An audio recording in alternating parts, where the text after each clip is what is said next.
ஓவராலாக நம்ம லைஃபை கரெக்டான பெர்ஸ்பெக்டிவ்ல பார்த்தா நம்ம கதற புலம்ப மாட்டோம். லெட்ஸ் அஸ்யூம் இந்த கல்லுக்குள்ள ஒரு கடலை முட்டாய் இருக்கு. அந்த கடலை முட்டாய் வேணும்னா நீங்க இந்த கல்லை உடைக்கணும். ஸோ நீங்க கல்லா பார்த்தீங்கன்னா உங்களுக்கே புரியும், it takes strength and with spending so much time and practice உங்களால் அந்த கல்லை உடைக்க முடியும்னு.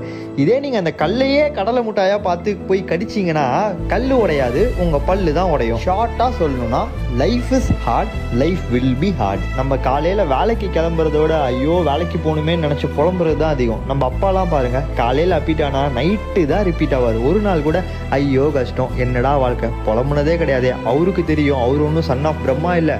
அவரு சர்வை பண்ணுறதுக்கும் அவருக்கு இருக்க 2 சன்னு சர்வை பண்ணுறதுக்கும் அவரு தான் கஷ்டப்படணும்னு. என்னதான் நம்மளோட 40 மடங்கு டயர்டாக இருந்தாலும் இஸ் ஹாப்பிலி ப்ரொடெக்ட் பண்ணுறாரு, ப்ரொவைடும் பண்ணுறாரு. நானாக வாங்கின லோனுக்கு நான் தான் இஎம்ஐ ஒதுக்கணும், நானாக ஓகே சொன்ன லவ்வுக்கு நான் தான் டைம் ஒதுக்கணும், எனக்கு 10 kg குறைக்கணும்னா நான் தான் 10,000 ஸ்டெப்பு நடக்கணும், நான் லேஸ் பேல தேய்ச்சா